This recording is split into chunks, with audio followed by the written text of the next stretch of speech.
Street bites born from cravings. Beat with passion. And serving with heart. Years back ఇలానే tea తాగుతున్న టైంలో టీతో పాటు మన బ్యాక్ హోమ్ స్నాక్స్ ఉంటే బాగుండు అనిపించింది. లైక్ పునుగులు, మిర్చి బజ్జీ. ట్రై చేసాం, ఉన్నాయి కొన్ని ప్లేసెస్ పునుగులు ట్రై చేసాం, కానీ ఏదైతే మన విజయవాడలో సాయంత్రం బండి దగ్గర దొరికే ఆ టేస్ట్ మాత్రం మాకైతే ఎక్కడ వి కుడెంట్ ఫైండ్ ఇట్. వచ్చింది మనకు ఫస్ట్ ఆలోచన, మనం ఎందుకు స్టార్ట్ చేయకూడదు ఇలాగా, మనం ఎందుకు అథెంటిక్ ఫుడ్ ఇవ్వకూడదు, అండ్ ట్రై చేసిన వాటిలో లేని ఆ టేస్ట్, ఆ ప్రాపర్ టేస్ట్, ఆ ప్రాపర్ టెక్స్చర్, ఆ అథెంటిక్, సో దాన్ని మనం ఎందుకు ఇవ్వకూడదు అన్న ఆలోచనతో స్టార్ట్ అయింది మా స్ట్రీట్ బైట్స్. ఎందుకంటే మనకి దొరకట్లేదంటే అందరికీ దొరకట్లేదనే కదా, వాళ్ళకి మనలాగానే క్రేవింగ్స్ ఉంటాయి.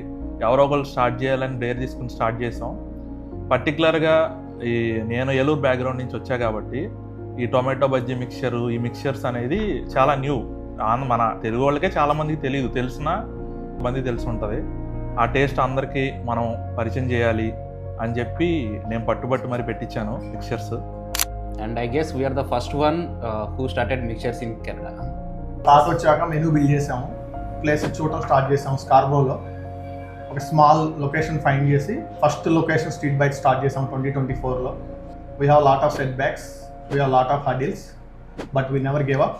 That spirit we started second one in Pickering, and now finally we landed into our dream dining location in Scarborough. This is Street Bites. First నుంచి మాతో ఉన్న కస్టమర్స్ సెకండ్ లొకేషన్కి and as well as fine dining, రీసెంట్గా open చేసిన fine డైనింగ్కి కూడా same అలాగే అదే రెస్పాన్స్ ఇవ్వడం, అలాగే రావడం, we are very happy with that. మేము ఎప్పుడు కస్టమర్ ఫీడ్బ్యాక్కి చాలా వాల్యూ ఇస్తాం. మేమేమి 100% ఎప్పుడు రైట్ అని మేము చెప్పం. We always prioritize customer feedback and we work hard to improve ourselves every day. మీరు కనుక స్ట్రీట్ బైట్స్కి రాకపోతే రండి, ట్రై చేయండి, మన అథెంటిక్ స్ట్రీట్ ఫుడ్ని ఎంజాయ్ చేయండి. Street bites born from cravings. Beat with passion. And serving with heart.